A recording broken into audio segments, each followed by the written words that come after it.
First and foremost, welcome. We're super excited to have you here tonight. My name is Andrea. I'm with Juris Education. Tonight's webinar is called Crafting the Perfect Law School Application.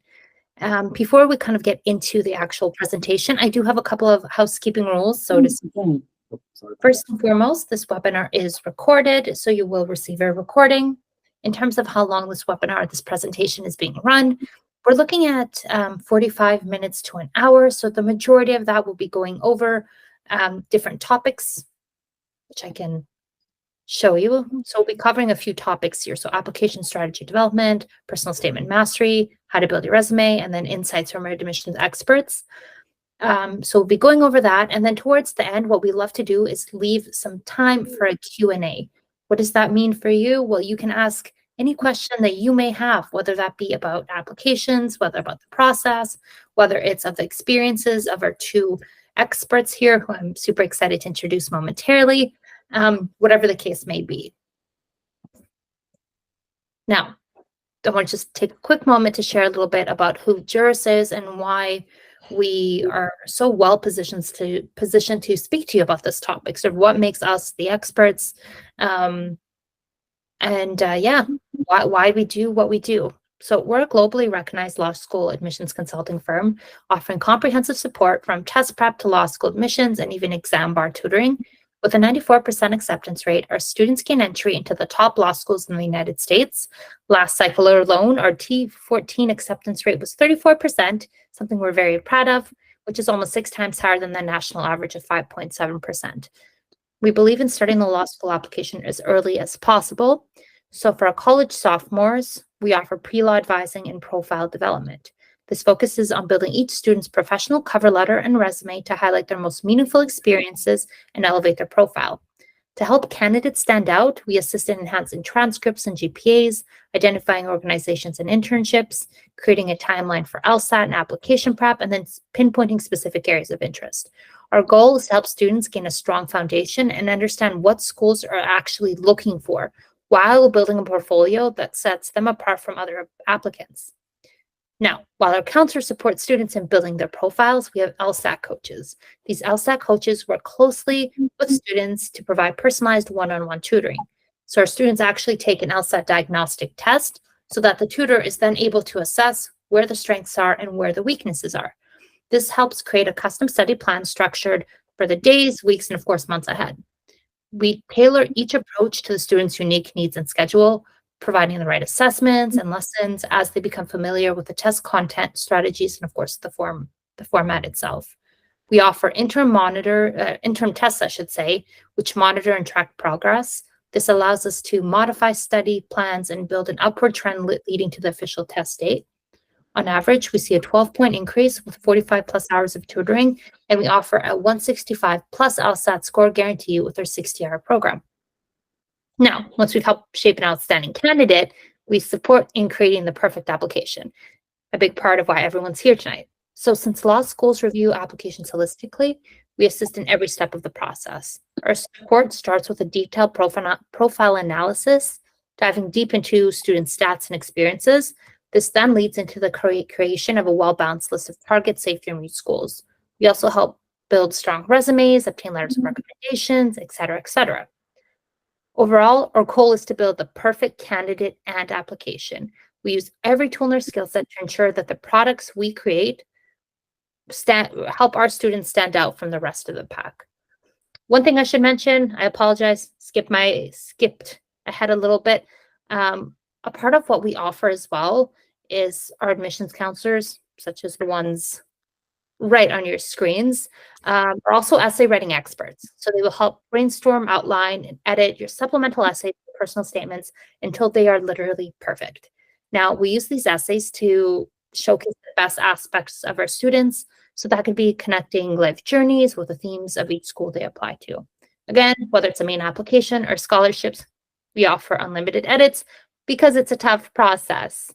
If you're interested in learning a little bit more about us, or you're looking to, speak to us about your experiences, please don't hesitate to book a free consultation, and we'll be able to really help you out.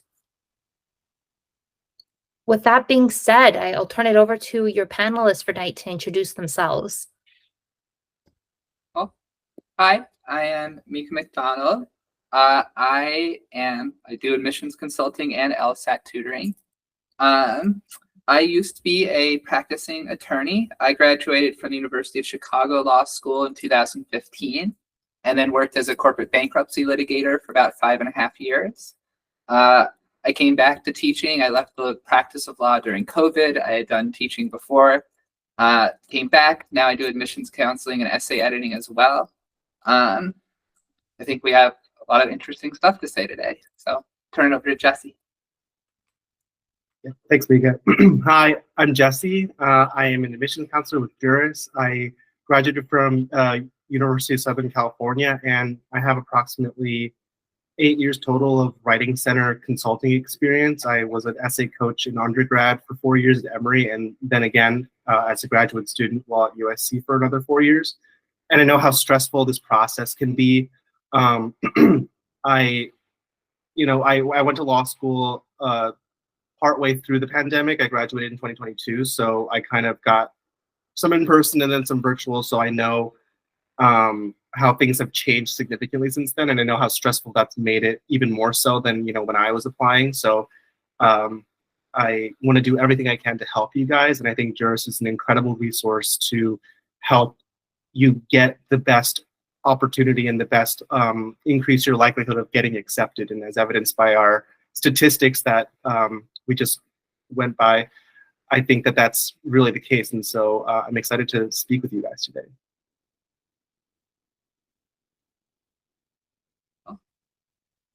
I guess I'll go ahead and lead off.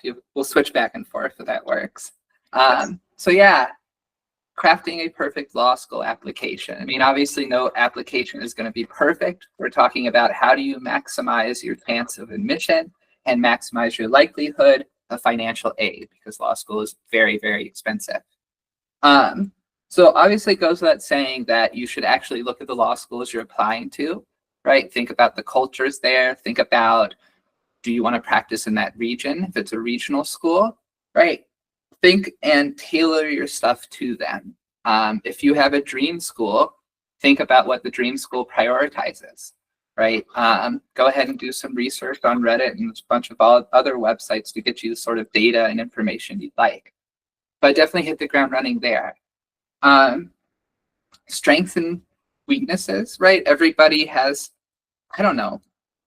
My discovery as a personal statement editor is that people are more interesting than they think they are. You are probably a lot more interesting than you think you are. And that's the sort of thing you should be thinking about as you build your law school application. What is interesting about you? What demonstrates your values? And what will demonstrate that you'll be successful at law school and as an attorney? And on that last note, show, don't tell, right? Your resume exists to list things. Your essays exist to tell a story to the person reading it, right? To get the admissions counselor to engage and empathize with you, right? And you can only do that by actually telling a story and inserting some I statements and some emotional statements into it. Yeah, that's how you kick off a perfect law school application.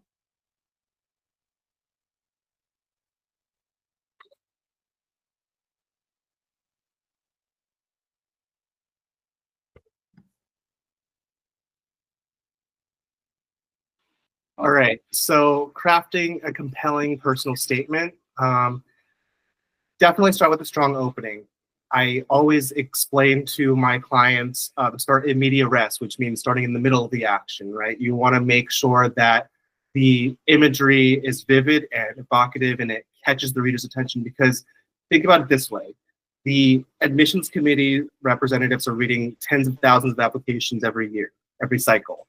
And in total that comes out to a huge number. And so you don't want to start off with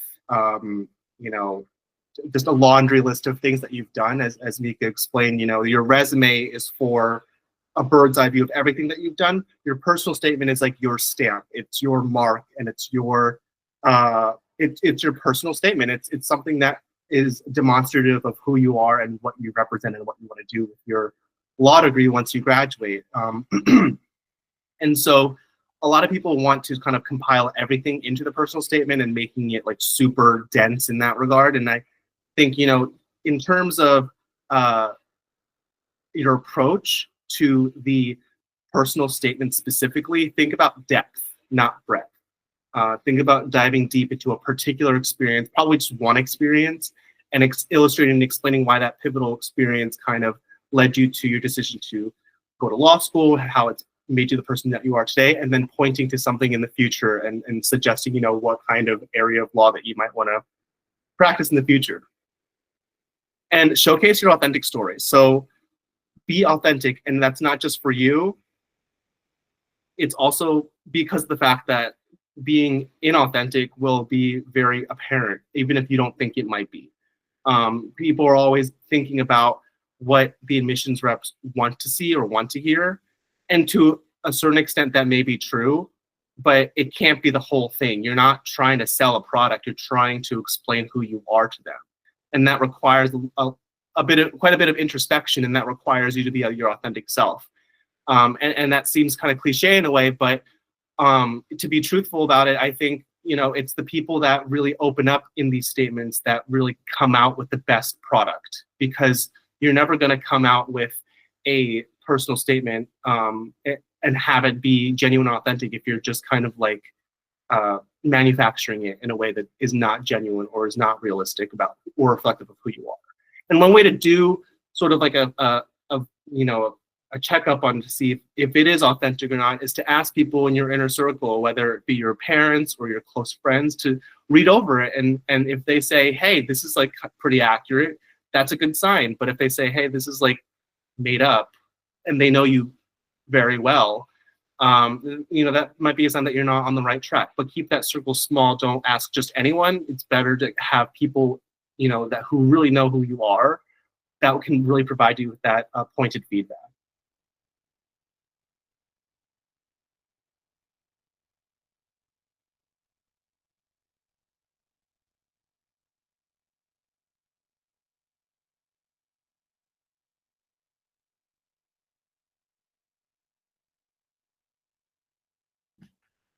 Mika, you're muted. Sorry about that. So yeah, admissions counselors want to know a little bit about why law school and what you intend to do with a legal education.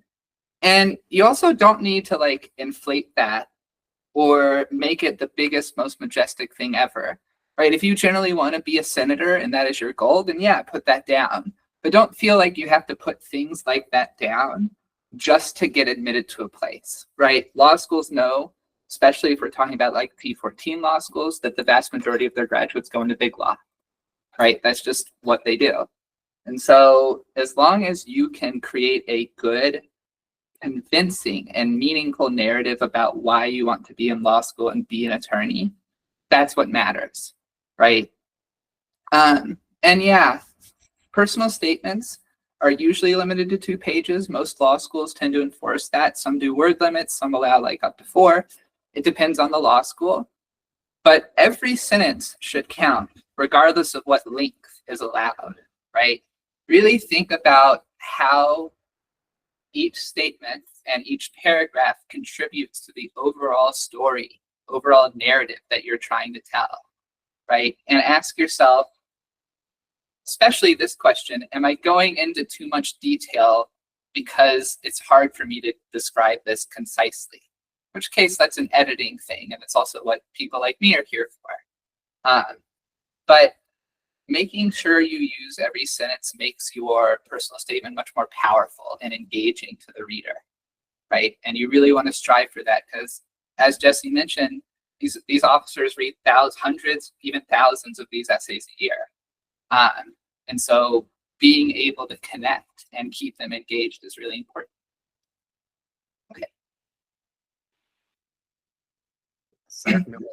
So let's move on to the resume. You know, the resume, as we said before, is like a bird's eye view of everything that you've done. This is where you really it still shouldn't be like a laundry list per se, because that's kind of like not a really positive term. I just use that to explain what you shouldn't do for a personal statement. For a resume, though, it is important to list all of your experiences that are relevant and important and significant. And that is kind of it's a subjective and an objective test. There really is no clear or all-encompassing way to approach it. Like, there are certain job opportunities, and it depends on how many jobs that you've had, I would say. But, focus on work that has some relation to law, ideally, but definitely jobs that involve critical thinking. If you really don't have any experiences, then you can kind of list things that are more like, like lifeguard or working as a store clerk or something like that. If that is still substantive and that's still an experience that I would add if you really don't have other more relevant or legally related things, and I don't think you should discount that. So I just wanted to mention that. But ideally, it's the skills that would be most important for a law school resume. Those would be ones that involve some type of analysis, analytical thinking, critical thinking, research, communication, teamwork, things of that nature. And the next thing is very important is quantify your achievements. When applicable, when possible, it's important to quantify your work, demonstrate through numbers what you've done to help contribute to the ultimate goal of the company or the organization that you work for. So you let a team of 5 individuals, even if you think the number is quote unquote small, don't discount that. Quantifying when applicable is always the better move than leaving it vague, because then it's kind of like anyone can do that, right? But not everyone can lead a team of 5. You increased membership by 30%. You increased customer satisfaction by 15%, by 2% even, if that's applicable, and we can discuss that further on a case-by-case basis. But I do think that numbers in general are a good indicator of your contribution and also your ability to engage. And what they're looking for ultimately is someone who's going to go out of their way to make some kind of meaningful impact at the law school, and hopefully, ideally in the legal profession at large. But the admissions counselors are looking for people that want to put their best foot forward, who want to engage with the student body, and who want to make a lasting impact on the community. And that's going to be, they're going to be looking for these quantifiable factors of your achievements to be able to see the likelihood that you will be able to do something. They don't write things that make you sound like a taskmaster. Even if you are a taskmaster, I highly recommend that you phrase it in such a way that it demonstrates that you used some type of critical or analytical thinking skills. You didn't just attend phone calls or conferences. You didn't just say, I sent out 500 emails. No, you reviewed and assessed the marketing strategy for whatever company you worked for in order to increase the consumer base or the audience via drafting and emailing out 500 emails per week. You didn't just sit on a phone call and take notes. You engaged in the conversation. You led the presentation. You pitched ideas. You took notes and provided insights based on your thoughts on what was discussed during the meeting, so that your supervisor could then look at it and say, hey, maybe this is a good idea. The fact is, always make sure that whatever it is that you did, phrase it and report it on your resume in a way that indicates that you have critical thinking skills, because you do, and you're way more than just a taskmaster or someone that just shows up. You do a lot more, so show it.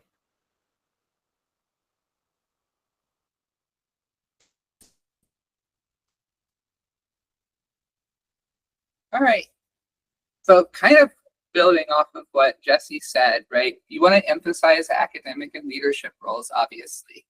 But I think what Jesse's really getting at is the way you describe things is quite important, right?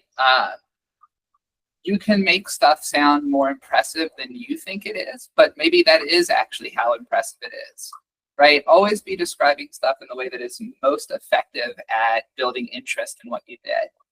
And one of the things I think Jesse really hit on was active verbs, right? I led a team. I managed this process. I gave this presentation, right? Like active verbs that emphasize you doing something is really important. Writing passive sentences that just kind of list tasks that you engaged in or duties, that is the worst thing you could possibly do on a resume. And so just make sure that in all of these things, especially when you're describing academic and leadership roles, you emphasize those active verbs. I did these things. And the last thing is a lot more important than you might realize, but make your resume look good, right? The content on it matters, but as a former litigator, I can tell you that when something is terribly formatted, people don't read it, right? Or they have to struggle through reading it and they kind of resent you afterwards. I know judges that resent certain attorneys for that exact reason. So look up what current best practices are.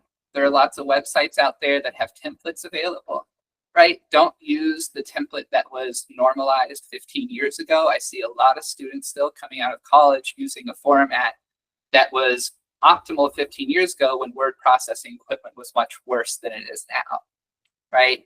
So make sure you pay attention to the aesthetics of the things that you're putting in front of the admissions officer, because it will affect how much they engage with your writing and your application.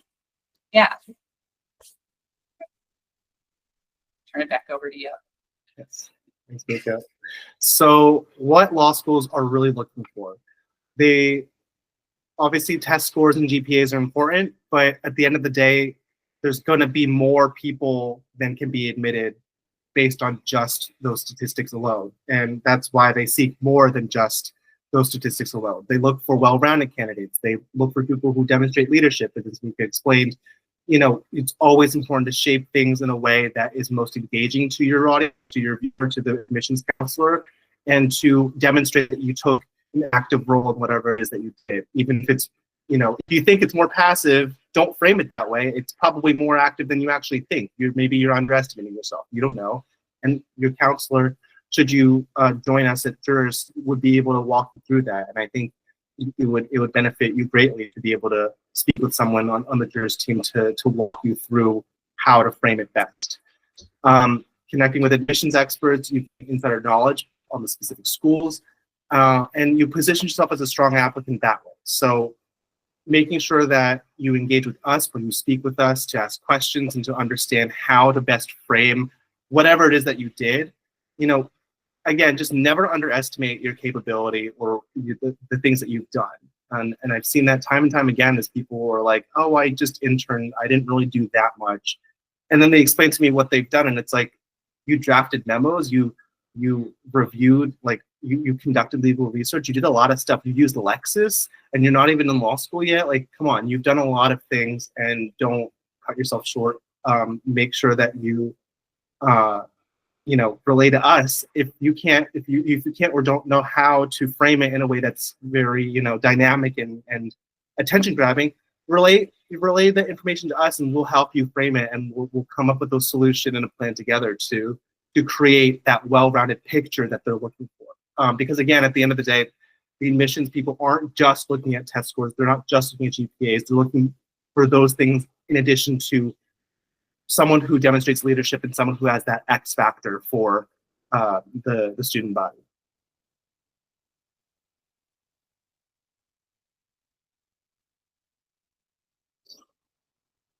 Oh, all right, holistic application. Yeah, look, as we've already been talking about, the things other than your LSAT and GPA do matter quite a bit. The strongest likelihood is, regardless of your stats, somebody else applying to that school has the exact same numerical stats as you, right? You may have a 394, 165 LSAT. Somebody else applying to that school has that same number, right? And so in those instances, right, obviously the quality of your personal statement, your resume, your entire package is going to be dispositive of which person they let in. Right? So paying attention to your entire application package is really, really important, right? And not hyper focusing just on, like, for example, I am an LSAT tutor, but if you only focus on your LSAT, you aren't going to optimize your outcomes at all. And I can also tell you, I think that good personal statements matter a lot for money, right? For scholarship. So average cost of attending law school is like, who even knows at this point? It's definitely north of 200,000. I think Columbia is at like 360,000 or something insane at this point, right? Scholarship money is really, really a big deal. To the extent that I often advise students to go to lower ranked schools so that they can get more scholarship money. But you should always be thinking about how you can optimize your chances of getting that. And to do a soft sell, we're really good at helping with that. Yeah. All right, turn it back over to you. Awesome. All right, so letters of recommendation. This is like the next big thing for your application besides the personal statement and resume, obviously. This is going to be selecting individuals that can really attest to your character, your academic performance, and your ability to succeed in law school. And so the last sentence here is huge. Quality matters more than prestige.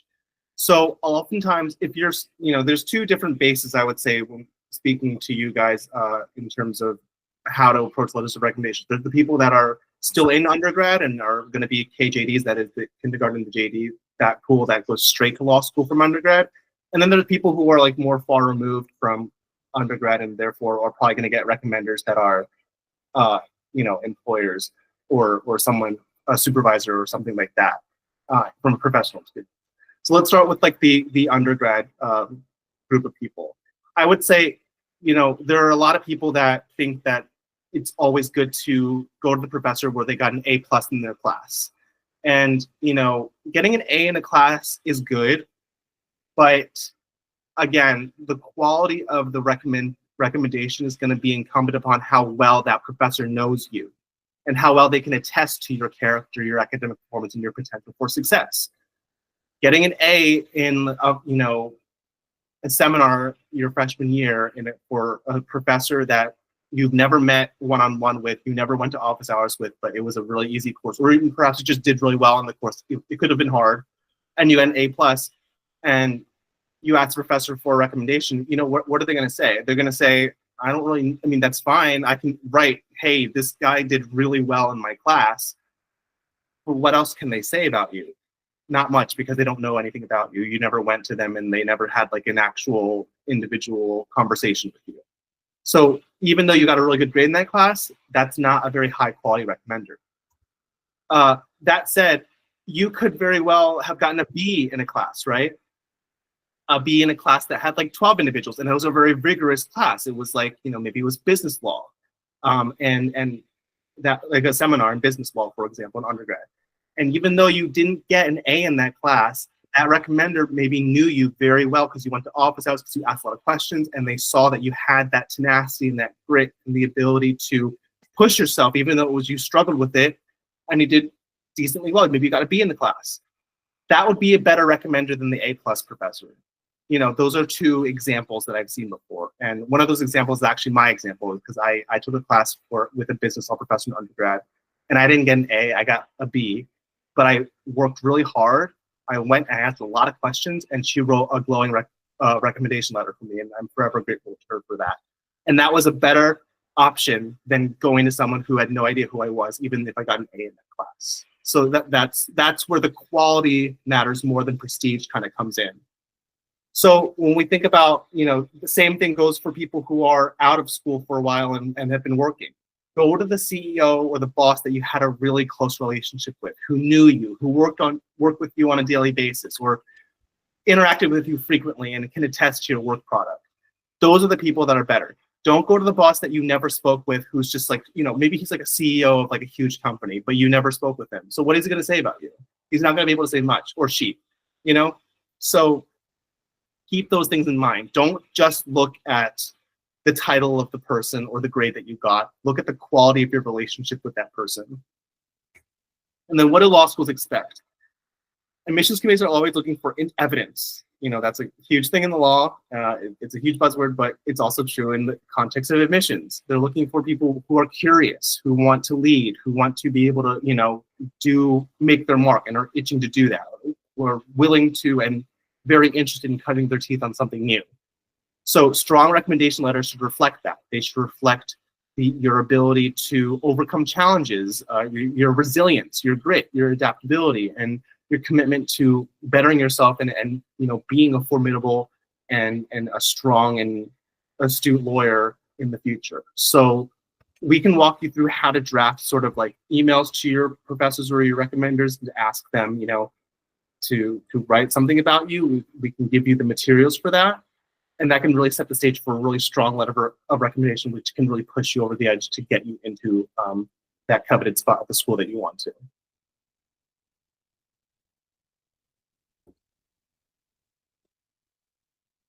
So, diversity statements. I'm going to go ahead and tell you that this is a much wider topic than you might expect. At the end of the day, law schools are looking for a lot of types of diversity, right? For example, older students. Law schools like to have at least some older students because they present a different perspective than KJDs or people freshly out of college 1 to 3 years, which make up the vast majority of applicants, right? That alone is something that makes you diverse for the purposes of law school admittance. But really, any sort of interesting part of your background that sets you apart, right? It might be playing a sport continuously from age 5 until all the way through college at a D1 level. That's a really cool and interesting thing that not many people have gone through, right? Anything that shaped you is helpful, right? Even more so than the personal statement, this is where you need to get personal and emotive, right? A lot of I statements, a lot of outcome statements or change statements. And then in terms of, I don't know, I wouldn't say that this is something that you should be overly tailoring to specific schools. It can be, but I usually think of a diversity statement as a chance to tell a real story about how the person you are is going to make their law school better in some way, provide unique and interesting perspectives. So be thoughtful about that, and don't discount stuff out of hand. Really think, do other people share this experience or have this perspective, right? If the answer is no, then that's worth mentioning on a diversity statement, even if at first glance it doesn't seem like the type of thing that would be on there. I would definitely encourage you to write one. Yeah. Amazing. I'm just going to quickly pop in and do a check-in. I see some questions in the chat, so we're going to go over those now. But again, continue with those questions. Really awesome. We'll get to whatever we don't get to in this segment towards the end. I saw a couple people with their hands up. For whatever reason, it's not letting me unmute you. So please leverage the chat and ask your questions. So first question is, what does the LSAT timeline look like? Starting to study, taking the test, retakes, etc. I can field that one. I am an LSAT tutor as well as an admissions consultant. So look, there is no days, months, years timeline. I think there's an hours timeline, as in, I think students should spend at least 200 hours studying the LSAT before they take their first exam. I don't think that students will usually reach even, say, 90% of their max score before then. So if you are studying lightly, right, over time, start early, right? I definitely would say start at least 3 to 6 months. Doing anything less than 3 months is just kind of a fool's errand. It's going to put way too much pressure on yourself. You're compressing your learning time way too much. I always tell my students, right, be realistic about how many hours a week you have to study and put it on your calendar and make it a schedule. Don't just haphazardly study here and there in between things. But yeah, I would say at least 6 months, preferably a year, and even longer depending on how much time you have available to study. Yeah. Jesse, did you have anything else to add to that? Yeah, I think Mika covered it well. And I would defer to her since I'm just an admissions counselor. I don't tutor LSAT.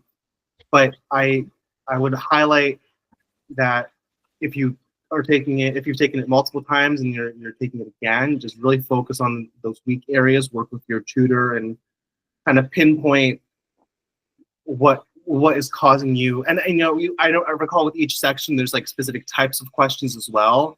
And perhaps you look for the pattern to see if you're getting specific types of questions wrong, and then really just practice as much as you can. And you know, it really is a matter of, it's like a balance between quantity and quality. I would say, like, you know, it's always good to do more, but don't just blindly do more. If you don't see your percentage of success of correct answers going up over time, maybe readjust and reevaluate what's going on. Don't just blindly do all your questions, because then you'll do all the practice LSAT questions and there won't be any more, and then you'll still be stuck in the same place. And then it's like, that's really not conducive to appropriate strategy. So I would just say focus on the weak areas and pinpoint that and work with your tutor to figure out how to improve. Awesome. So we have a ton of questions coming in. I think we should answer one more, and then the rest we can answer at the end. These are fantastic questions, by the way. This is a really great question. So thank you, Joshua. How do you know when your essay is done? At a point where I don't know where to improve and afraid of over editing.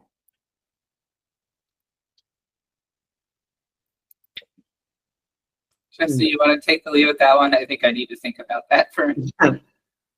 How do you know when it's done?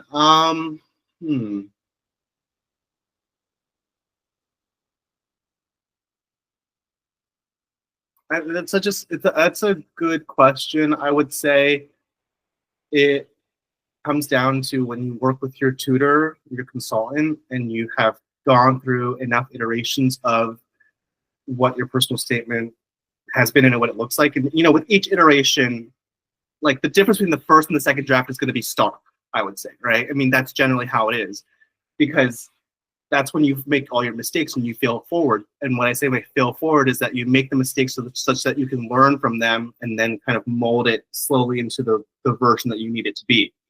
And so I would say the difference between the first and the second draft is going to be stark, like I said, but then the difference between maybe like, I don't know, the 7th or 8th iteration is not going to be as stark. And you're going to get to a certain point where it's like the message and the style, and it'll come down to like semantics almost, because there will be such little difference in terms of the overall quality of the essay, of making any small change towards the end of however many iterations you've made, that it becomes nominal and it's not like worth the change. And I think at that point, when you get to those like final iterations of your final statement, you'll be like, okay, this is like pretty much what it's going to look like. I could change this word.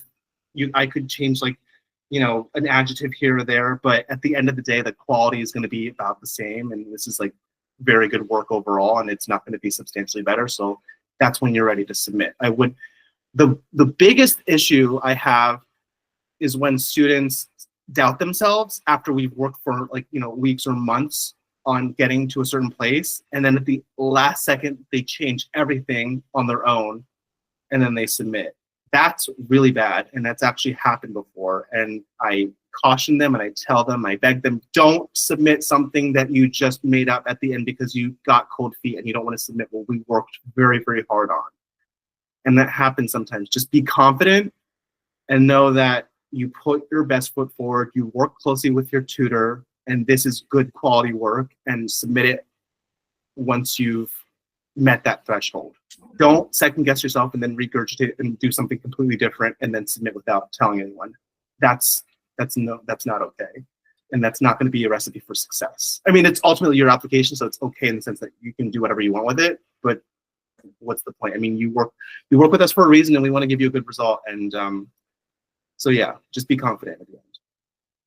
Yeah. Awesome. I think I would just add on, I think if you're doing another round of edits and you're not changing the substance or emotional tone anymore, right? And you feel like the edit is no longer necessarily making things more concise, right? Or if you are at 2 pages and your edits are no longer changing the tone or emotional content, that's the time to stop. That's a good time to stop as well. But I do agree with Jesse. You need to do a second draft. You need to do a third draft. I would encourage even 4th and 5th drafts. Yeah, but beyond that, you might be overdoing it. Yeah. Awesome. So we have about 10 questions in the chat thus far. I definitely think we should, really awesome. So I think we should continue on with the presentation and then leave as much room as humanly possible for all these fantastic questions. All right. Demonstrating fit with law schools. So obviously we went through all the, in general, the specific elements of your application that you kind of send to more broadly to all the law schools. But there's also going to be essays that are supplemental, that are going to be very specific to the law school that you are really shooting for. And so that's when showing why you belong to that specific school and bringing out the uniqueness of that school in your essay is really crucial. Because think about it in a way like you're courting the law school in a way. Like you are trying to sell the point. Well, you're not trying to sell anything. You're trying to demonstrate the point that you understand at its core why the school is unique and special to you. They have a special program. They have a clinic that you're very interested in. They have a professor that does some kind of research that you think would be is unique and is not seen in just any school. It's in a location that you like that it's not, is not populated with by a lot of other law schools.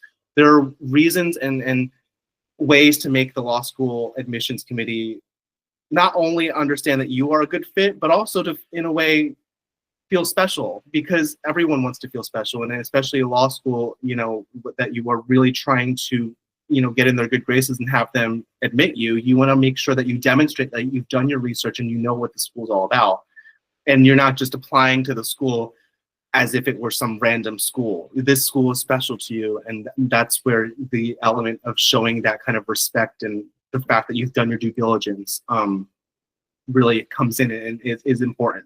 So clearly articulate how the law school's strengths, as I said, the clinics, faculty, specializations will help you achieve your personal and professional goals. And be sure that the school that you're looking for has the program or area that you are interested in. Because if you write about it, about this whole area and whole thing, and then it doesn't exist, that's also a huge issue that I've seen before. So just make sure that you are doing your due diligence by reading the website, touring the school, speaking to alumni, talking to professors, networking, doing whatever it is you can to get that knowledge, working closely with your admissions counselor, and articulating why the school is special and unique to you and why it fits into your overarching goal of who you want to be once you graduate. And I can't stress enough, do the research and look it up. The websites are there, and that's part of why you are applying. Like you don't want to. You should at a basic level like understand why the school is special to you. Otherwise, you wouldn't be applying to it, right? So make that clear.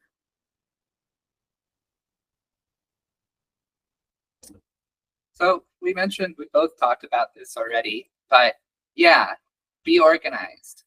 Be organized with your LSAT studies, right? Create timelines, calendar things. Once you sign up, right, for Law Hub and for the Credential Assembly Service on LSAC's website, check what the deadlines are, right, to have certain things in, and put them in your calendars, right? Lawyers are required to be incredibly organized, right? It's literally, I'm not, like, that's not a joke at all. All of them have to be. Used to be that you could just rely on your secretary to do everything for you, but obviously, happily, we don't just live in that world anymore. So lawyers have to be organized. Practice that now. Yeah. Submitting early, right? Law schools do rolling admissions, usually like separate rounds. Some schools do their first round in late November. Some schools do their first round at the end of December. Second rounds are even more varied, right? So know the timelines of the schools you're applying to and apply before that first round. Apply well before that first round to make sure that your application gets in front of an admissions officer in that first round of admissions. It's not crippling to not be there in the first round, right? Obviously, there are multiple rounds, but you are reducing your chances if you're not early. So plan your LSAT timeline along that as well, right? I see so many students that don't take until October or November, and then they don't get the score that they wanted. But now the next sitting is in January, right? And suddenly that LSAT score won't be in during the first round of admissions, right? So build a little leeway if you might have to retake, right? Those are all timing things that need to be paid attention to. Okay, that's my advice there. Yes. All right. Common application pitfalls to avoid. And a lot of these things we've discussed, but let's just rehash them again because this is important. Avoid vague or overused topics that don't reflect your personal stories. So be authentic. Let's talk about things that are unique to you. What you think is not unique. Also, if you don't have anything unique to you, talk to your juris advisor. Talk to them about any experience that you think is interesting. And even if you don't think it's interesting, just write it out. Start jotting things down. That's how you get the ball rolling. And sometimes you'll discover things that you may personally think is not interesting, but is actually quite interesting to a lot of people. And that's when getting that feedback from your juris counselor is extremely important. Resume, lack of focus in your resume. Don't include irrelevant experiences. Like I said before, if you really don't have anything, and I've seen that before, then you have to add something. Like it could be anything that's, even if it's not legal related, but ideally you will have a lot of experiences that you can like pick and choose from and like focus on it to tell a story, because the resume, as this entire application kind of is it's your way of creating a narrative for yourself and explaining to the admissions committee, this is who I am, this is my theme, this is my energy and the vibe that I bring to the law school, so to speak. But make sure that it includes things that are relevant and specific and unique to you, and that also kind of help shape and set the stage up for the personal statement as well. The personal statement will be ideally something that is mentioned on your resume but goes deeper in more specific detail with regards to missing deadlines. Stay on top of deadlines. Yes, things are rolling a lot of the times, but that doesn't mean you should wait until the very end, because it's logical and clear to think that and to know that when it's the beginning of the cycle, that's when the seats are open. When you're getting towards the end of the cycle, many more seats are going to be taken. That's just the fact, and that's just how admissions work. You're going to have more opportunities to get a seat in the beginning than you are at the end of the cycle, because you're in competition with other people, and this is a very competitive and rigorous process. So there's always going to be someone that's a step ahead. So just make sure that you're not the last person on the list. Weak letters of recommendation, as we discussed before, don't ask for recommendation letters from people who don't know you. Even if you did really well in the class, they still may not know you. If they know you very well and you did well in their class, that's probably a good recommender. But speak with your counselor about this individually with jurors to sort of suss that out and figure out which one's which and which ones are going to be the better recommenders for you. Overlooking school-specific requirements. Make sure that you read the admissions website.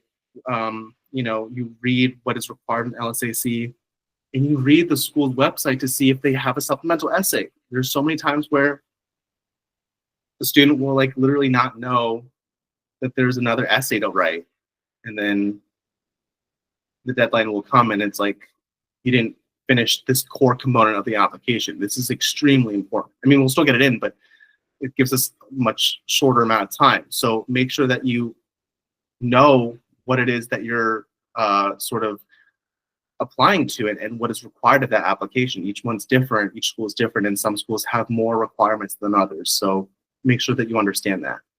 And then poor proofreading. Last thing is this is probably the most relevant thing to being a practicing attorney, which is, making sure that you dot your I's and cross your T's. Make sure that there are no typos, because this is a pretty small, comparatively small amount of writing. And so making sure that it's pristine and completely bereft of any errors is extremely important, because this is like your opportunity to show that you are a diligent and detail-oriented person, which is what you would want in an attorney. You don't want someone who's sloppy. And also, this isn't like a 100 or 1,000-page thesis. This is like a 2-page thing. It's your resume and then your personal statement and then your supplemental essays. It's like, there shouldn't be that much room for error to begin with, because there's not that much stuff that you're typing out in total. So, and this is also something that you've been working on for months. So there really is no reason you should have a typo. So just be diligent about that, and we'll work with you on that as well.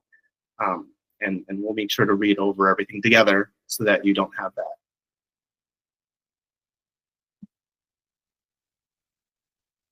So obviously I could take this slide and give you multiple webinars on it, but let's stick with like core basics. So yeah, have a study plan, right? Dedicate consistent time each week, put it on your calendar. Make other things move around it. It doesn't move for other things, right? Commit to the LSAT. If you want to go to law school, you should be able to commit to the LSAT and making it a priority. Just genuinely, right? You need to take practice sections and practice tests.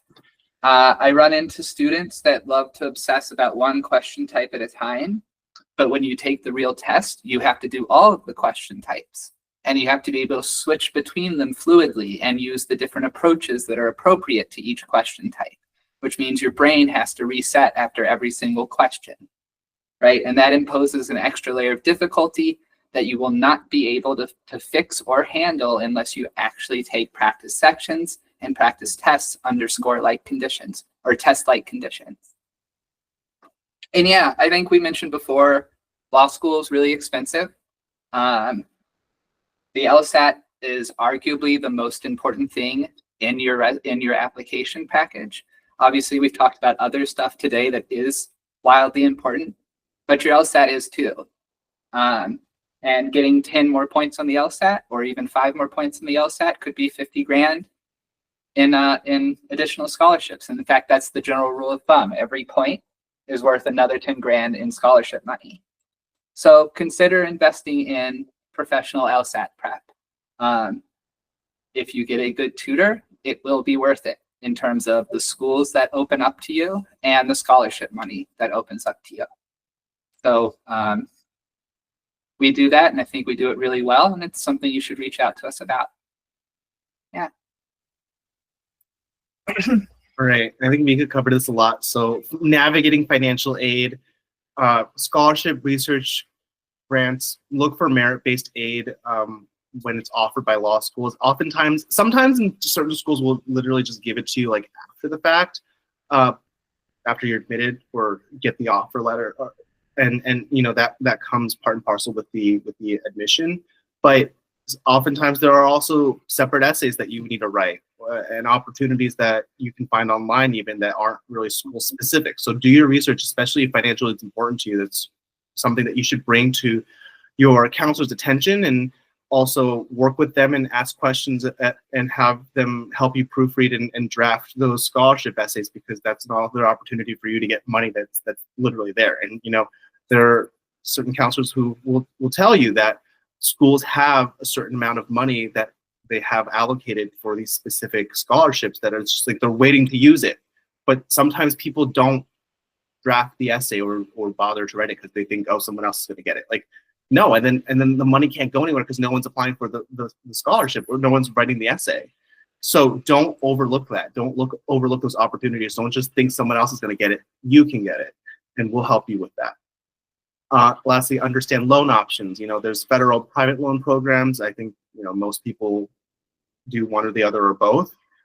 And so making sure that you speak with your counselor about that is crucial. It's like an individualized one-on-one basis thing, I think, depending on your personal circumstances and how much help you may get from family, if at all. So those are things that you want to consider and also run by your counselor to see what they think and what strategies you can to make sure that you're able to cover the financial part of law school once you're admitted. So these are things that are really important.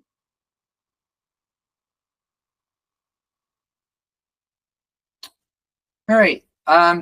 Let's say we've mostly covered this one, right? Your extracurriculars should be on your resume. And hopefully they connect to law school in one way or another, or they demonstrate leadership ability and potential, or they just indicate responsibility and meaningful contribution on your part.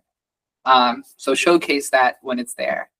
And obviously, we've already said on personal statements and other things, you want to try and connect all of this to why you are going to law school and what you want to achieve after law school. Okay.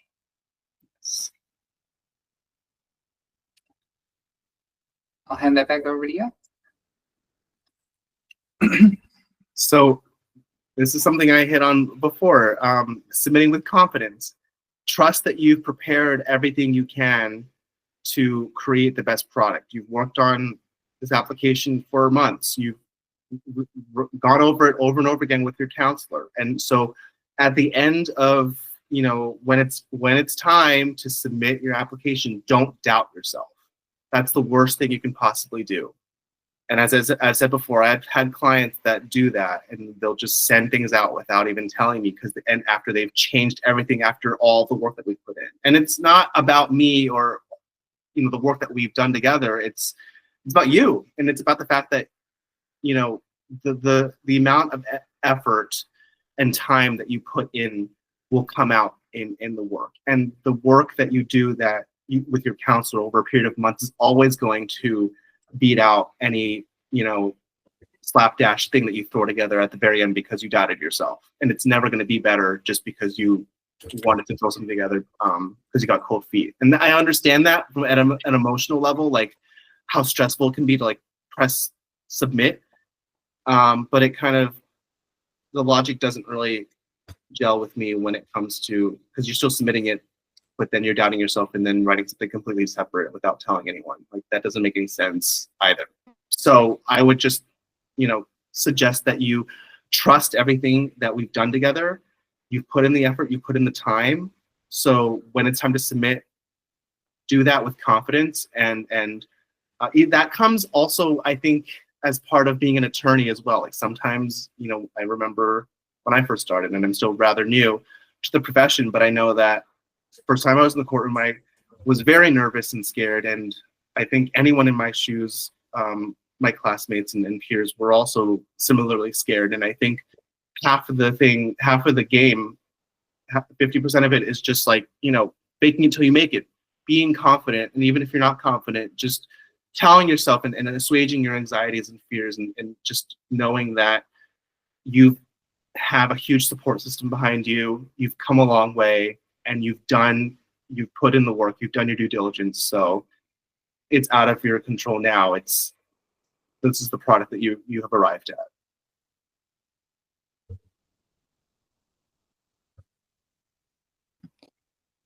Awesome. Q&A time. So we're almost at the hour. So unfortunately, we will not be able to go over all of the questions.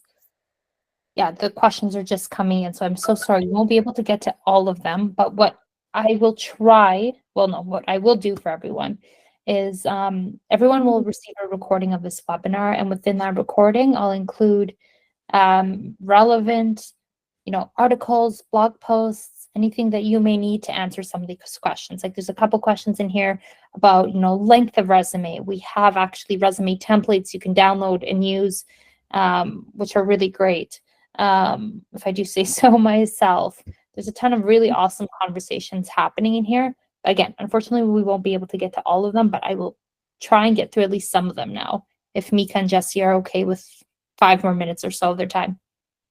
Yeah, that's fine. Yeah, no problem. Okay, so in reference to the letters of recommendation, if you are an online student, how should they go about obtaining a great recommendation? So I'd also love to add in for Mika and Jesse. So this particular question is about online students, but maybe we can speak a little bit more broadly about non-traditional students. and how they go about obtaining a grade recommendation, whether that be somebody who maybe isn't in school right now or hasn't been in school for X amount of time, and what a letter of recommendation could look like and from whom. Yeah, that's a hard one to answer. I'll let Jesse. I don't know much about how the hybrid and full online models work and what degree of interaction you get with professors. So Sure. I guess I'll kind of let Jesse take the lead on that. No worries. Yeah, I remember rather vividly like the whole Zoom era of law school, and also I know some of my clients have been remote as well in undergrad. I think you can still, as a student, you definitely still engage with the professor. They have virtual office hours. They had those opportunities. So if you're still in school and you are, doing things remotely, because obviously we're not in COVID times right now, but if you're remote for some other reason, because of the fact that we're in like a more remote friendly era of education, there's still ways to engage with your teacher. There's still ways to show up to speak with them during office hours, during virtual coffee chats, during other types of opportunities that you can have one-on-one conversations with, or at least in a smaller, more intimate capacity. And those are the types of professors, once you develop that kind of camaraderie with them, and you can do that online, those are the ones that you want to seek out for letters of recommendation. And I would say for the professors that if you've already taken them and you were remote and you didn't engage with them and you didn't ask questions and they don't remember who you are, I would probably lean towards not asking them for a recommendation letter, because again, that goes to quality over prestige, right? You want to make sure that the relationship that you had with the professor, doesn't matter if you were remote or not, because frankly, you're going to have opportunities. And if you did your due diligence as a student, you would have gone and you would have spoken to the professor via video chat or during their office hours virtually, and you would have done that. So, and I'm sure you did. So speak to the ones that you actually know and who know you and who can attest to your character, your academic performance, and also your ability to succeed in law school. Awesome. Please let us know if that answered your question. Chloe asks, and I think this is also a really great question. I don't think we've had it before, but is it necessary to submit a law school addendum? Say if there's a subject which you didn't do particularly well in. Addendums are a last resort for significant issues, especially ones that might affect character and fitness evaluations at law school and when you apply for the bar. I don't think it is a good idea to submit an addendum to address one specific bad grade. I might suggest that, for example, I have a student that legitimately really wanted to go pro in baseball, had like a 1.7 their first year and a half of college, realized that that was not going to happen, and also that they didn't want that, and then had a 4.0 the remaining entirety of college. That's worth an addendum, right? When there's been a huge shift that you want to address and explain in more detail. Crime, any crimes you've been convicted of, need to address in an addendum. I would not address a poor LSAT score in an addendum unless it is a really poor score relative to a previous score, right? So if you got like a 165, retook and got a 159, you might want to like explain how that happened, because it indicates maybe that you didn't try the second time, and law schools might take a bad vibe from that. So addendums should be used sparingly for significant issues or for big changes that happen at some point in your career or your undergraduate career that are worth addressing. Yeah, I would agree. I think what Mika's completely right about, if you just did bad in one class, it's kind of like, I mean, I'm sorry, that's not good, but it's also not worth kind of highlighting it. It's like if you have like a blemish on your face and then you went and circled it with Sharpie, it's like, it's there. Maybe they wouldn't have forgotten it, but it's also something that can't really be cured at that point. If there's a semester or two where, as Mika had explained in her anecdote, like of a student anecdote, where you're just completely botched 2 semesters when you get like a 2.0 compared to like a 4.0 or like a 1.7, then it's important to explain. Maybe you worked 2 jobs that semester because a family member passed, or you had to become their full-time caretaker, or you had, a horrible semester because of some other personal reason. And we can come up with a way to phrase that and explain to the committee that in a way that explains that it wasn't really, you did the best with what you could at the time, and you learned from it, and you bounced back, and you learned a lot from that experience. I think framing it and twisting it into like a positive and explaining why that happened and how you became a stronger and more persevering individual as a result of that hardship, that could be a good and compelling addendum. But addendums are also very short, so we'd have to really maneuver and frame it in such a way that is concise and to the point. And again, this is not something that you would do for just any regular kind of dilemma. It's like reserve it for more serious predicaments. Fantastic. Oh, there's a ton of more questions coming in. Unfortunately, it looks like this is when we will have to wrap it up. I apologize to everyone, but again, it's been a really wonderful conversation. Thank you for being with us here tonight. In the follow-up email you receive with this recording, we will try and give you as many resources as possible to answer some of these other questions in here, because they really are fantastic. In the meantime, we recommend either booking a free consultation if you have, a specific experience you need chatting about, or if you need advice, that's what that's there for, right? Each of you also received a confirmation email, so please don't hesitate to reach out to. Someone says, thank you, you guys were awesome. Aww. Thank you, Manny. You also have my email, and I can put Jesse's and Mika's in there as well. Yes. Yes, definitely let us know. Get back to us with these questions, and we will try. Yes, thank you all for the advice. Well, we're so sweet. So somebody says, is it possible for the panelists to respond a bit to each person's questions via email when you email the recording? That one might be a very long email considering all the questions that we have coming in. Book a free consultation. It doesn't cost you anything, and we're happy to help you. Juris is an incredible resource, and each of these questions are very particularized, and you can disclose things that are more specific to your situation when you speak with a counselor. So take advantage of that resource, and it's a free consultation, so go from there. Perfect time to wrap it up. I hope everyone has a wonderful evening. Thank you for joining us. We have a ton of upcoming webinars in the near future as well. We recommend hopping on those. And again, free value, free information. I know Jesse's on a few, and Mika as well. So yes, it's a great opportunity. One for next week, the 17th. There you go. Mika, you have a couple coming up as well. So thank you everyone for being with us tonight. I hope everyone has a wonderful evening.